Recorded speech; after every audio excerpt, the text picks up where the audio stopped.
इस कार्यक्रम के पुण्यार्जक हैं Shri Kanwarlal ji Mahavir Prasad ji Patni, R K. Marble group, Madanganj, Kishangarh, Rajasthan. आज हम चर्चा करेंगे कि प्रत्येक कार्य में, धार्मिक अनुष्ठान में शांति धारा की जाती है, क्योंकि सभी क्षेत्रों में शांति धारा करने का विशेष महत्व है। कभी किसी जगह प्राकृतिक प्रकोप, मनुष्य त्रेंच आदि पर उपसर्ग नहीं हो, रोग दूर हों, कष्ट दूर हों, इन मंत्रों के छिन्न छिन्न बिंदु बिंदु हो जाए, यानी समाप्त हो जाए। तो मंत्र के साथ जिन ध्वनियों का घर्षण होने से देवध्वनि प्रकट होती है, उन ध्वनियों के समुदाय को मंत्र कहते हैं। यह बीजाक्षर सार्थक होते हैं। इनमें ऐसी शक्ति अंतर्निहित रहती है जिनमें आत्मशक्ति का देवताओं को उत्तेजित किया जा सकता है। अतः ये बीजाक्षर अंतःकरण और वृत्ति की शुद्धि प्रेरणा के व्यक्त शब्द हैं, जिनसे आत्मिक शक्ति का विकास किया जा सकता है। इन बीजाक्षरों की उत्पत्ति मूलतः ड़मोकार मंत्र से हुई है, क्योंकि मातृका ध्वनियाँ इसी मंत्र से उद्भूत है। इन सब में प्रधान ओम बीज है। यह आत्मवाचक मूलभूत है। इसे तेजो बीज, काय बीज और भव बीज माना गया है। परमेष्टि वाचक होने से ओम को समस्त मंत्रों का सार तत्व माना गया है। प्रथम वाचक भी कहा जाता है। सभी तीर्थंकरों को मंगल वाचक होता है। मंत्रों के 3 अंग होते हैं, रूप, बीज और फल। जितने भी प्रकट के मंत्र हैं उत्तम बीज रूप है। ड़मोकार मंत्र या इससे निष्पन्न कोई सूक्ष्म तत्व रहता है। जिस तरह होम्योपैथिक दवा में दवा का जितना अल्प अंश होता है, उतनी ही उसकी शक्ति बढ़ती जाती है और उसका चमत्कार दिखाई दे लगता है।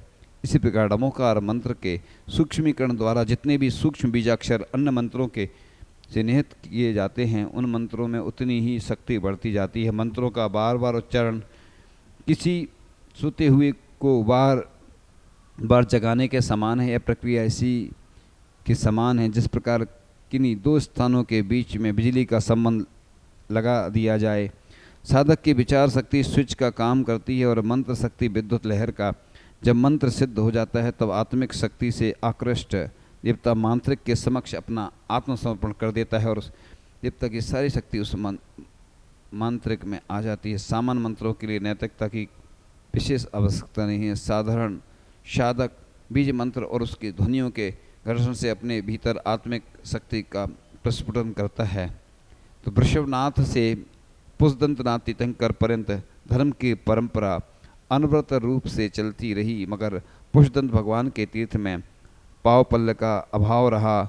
इसके पश्चात शीतलनाथ भगवान तक धर्म चलता रहा। फिर उनके तीर्थ में अर्ध पल्ल परंत धर्म का अभाव रहा। पुष्दंतनाथ भगवान से लेकर धर्मनाथ जी तक धर्म का अभाव रहा है। शांतिनाथ भगवान से लेकर महावीर भगवान महावीर स्वामी के पर्यंत अखंड सतत रूप से यह धर्म परंपरा चली रही। इसी वजह से शांति धारा करने का प्रचलन है। जब कभी अनेक प्रकार के रोगों ने अपना प्रभाव दिखाया, तभी मंत्र पर श्रद्धा रखने वाले श्रद्धालु ने मंत्रों का आश्रय लेकर रोगों का शमन किया। और यह निश्चित है कि जब भी मंत्रों में ऊर्जा प्रकट की जाती है तो उसमें सद्भावना का रस मिश्रित किया जाता है, जिससे मंत्रों में ऊर्जा आ जाती है।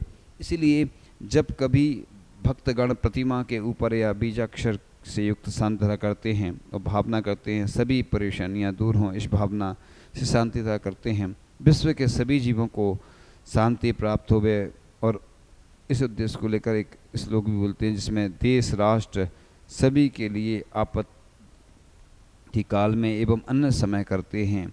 बीजाक्षर वाली शांति धारा प्रभाव कारक होती है। शांति धारा के समय मौन रहना चाहिए और सभी उच्चारण को छोड़कर उस समय घंटा, झालर, थाली आदि नहीं बजाना चाहिए। अनेक अक्षरों से मिलकर बीजाक्षर बनते हैं।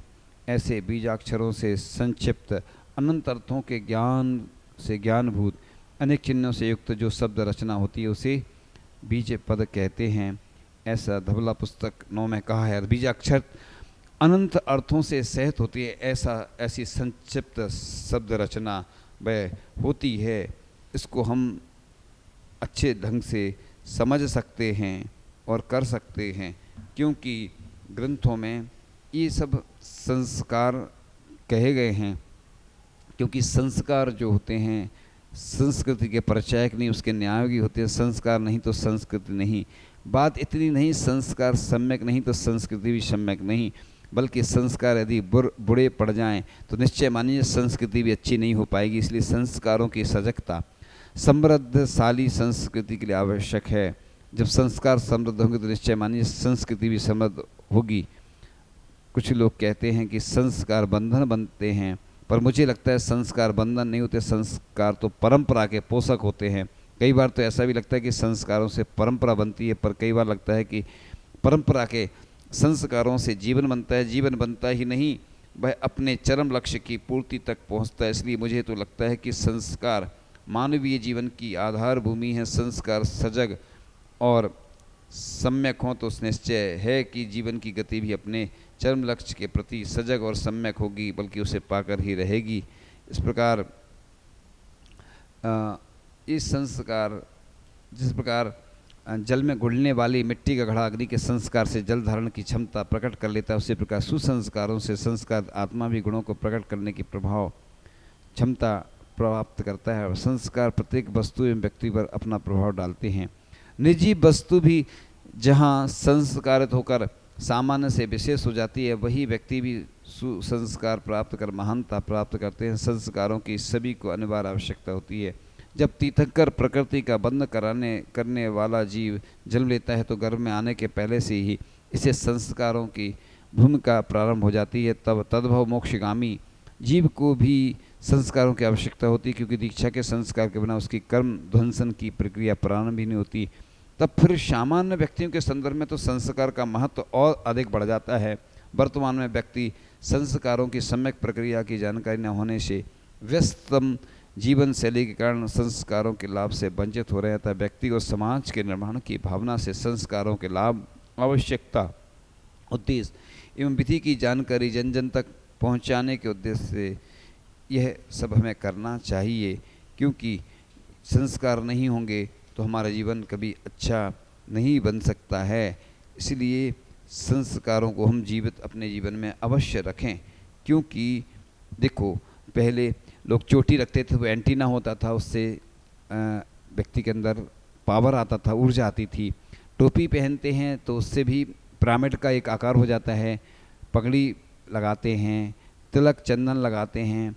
ये सब पैसे कमाने के चक्कर में बच्चे आया पाल रही है, और संस्कृत, प्राकृत, हिंदी भाषा श्लोक छोड़कर सब हमने अन्य अंग्रेजों की संस्कृति को अपना लिया, पश्चिमी सभ्यता को लिया। तो इसलिए सुबह शाम लोग जिनेंद्र करते थे, कितना अच्छा वातावरण रहता था, चरण स्पर्श करते थे।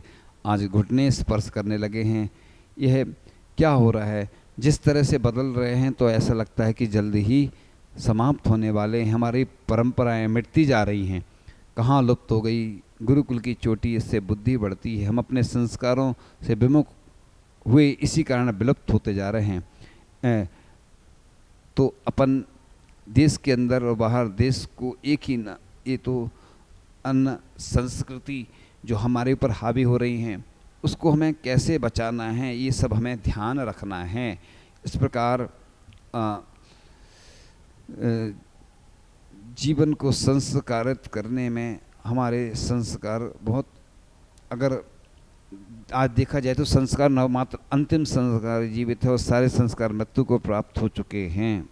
इसलिए शिक्षा के साथ साथ संस्कार, व्यापार के साथ साथ व्यवहार और परमात्मा के साथ साथ परिवार अगर जीवित रहेंगे तो हमारा जीवन, परिवार, समाज, देश और धर्म सब कुछ सुरक्षित रहने वाले हैं। अन्यथा हम संस्कारों के अभाव में चलते फिरते शमशान माने जाएंगे। तो इस प्रकार संस्कार शब्द का अर्थ कांति सूचक है। संस्कार चमकने, पॉलिश करने, बाहरी स्वच्छता, शुद्धि और सुबह आदि के अर्थों में आता है।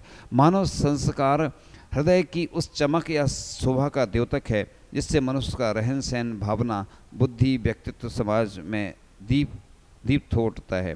व्यक्ति की मनोवृत्ति की शुद्धि, शिक्षा, उपदेश, संगति आदि से संस्कारों के द्वारा पड़ने वाले प्रभाव का परिचय उसके संस्कारों द्वारा प्राप्त होता है।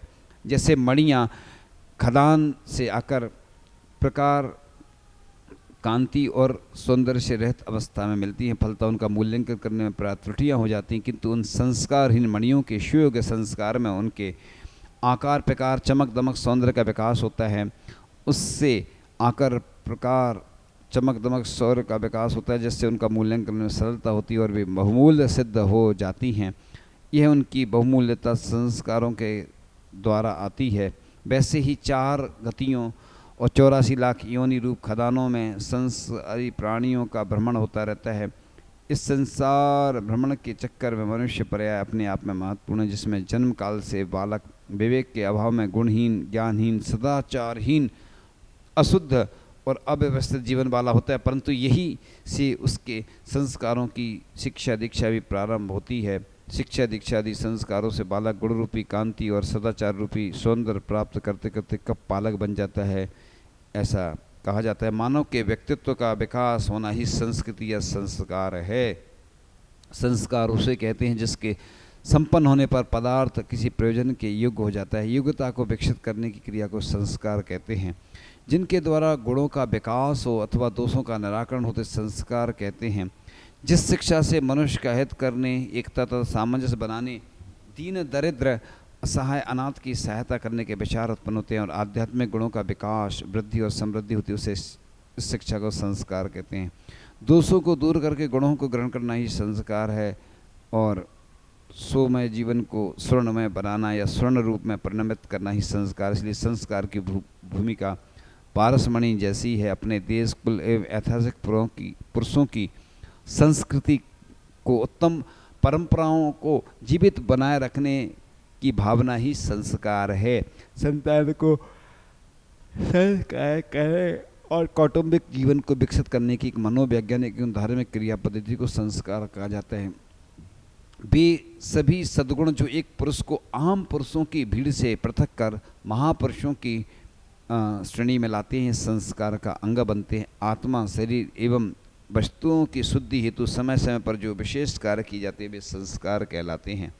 संस्कारों ने ग्रंथों में अनेक कहा है।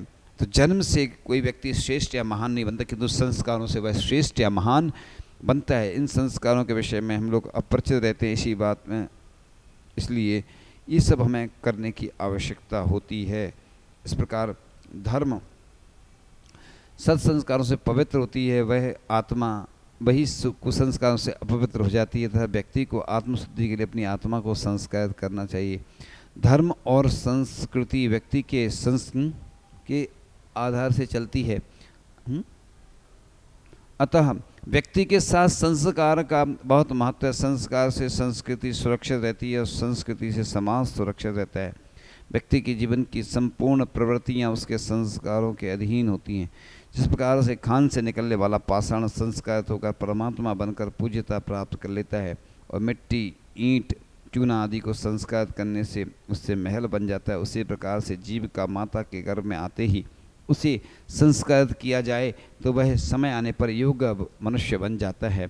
एक संस्कारवान बालक अपने परिवार को सुरक्षित रखने की क्षमता रखता है। एक संस्कारवान संत अपने देश को सुरक्षित रखने की क्षमता रखता है। इसी तरह से एक संस्कारवान भगवान सारे विश्व को सुरक्षित रखने की क्षमता रखता है। इसलिए अगर हम अपने विश्व को, अपने देश को, अपने परिवार को, अपने आप को सुरक्षित रखना, संस्कार होना परम आवश्यक है। इस प्रकार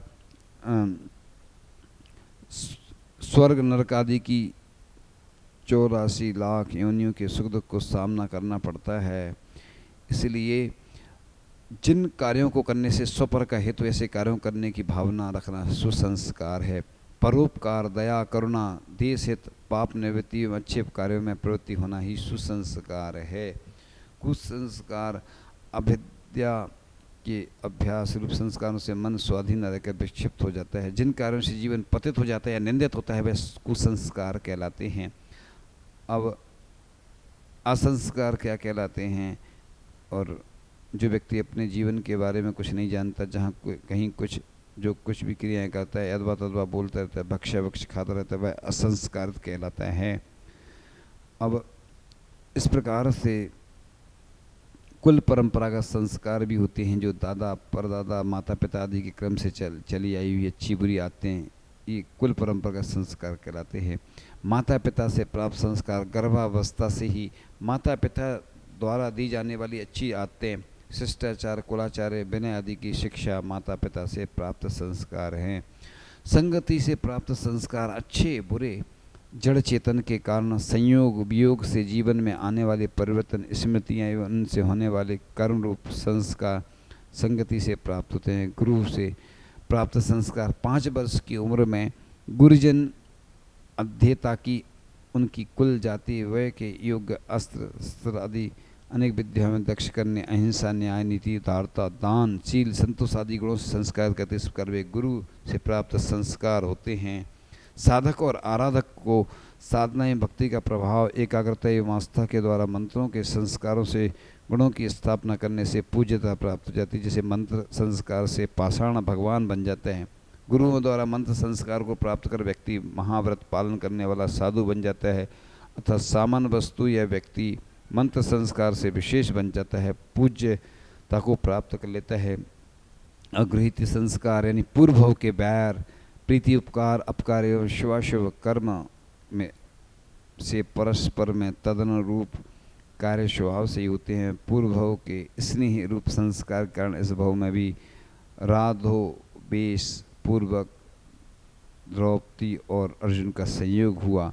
कुसंस्कार से मुनिराज का विश्व मिश्रित आहार देने के कारण नागश्री ने अनेक भवों में अपार दुख सहने के बाद उपदेश के संस्कार से दीक्षा ग्रहण धारण कर स्वर्ग प्राप्त करना।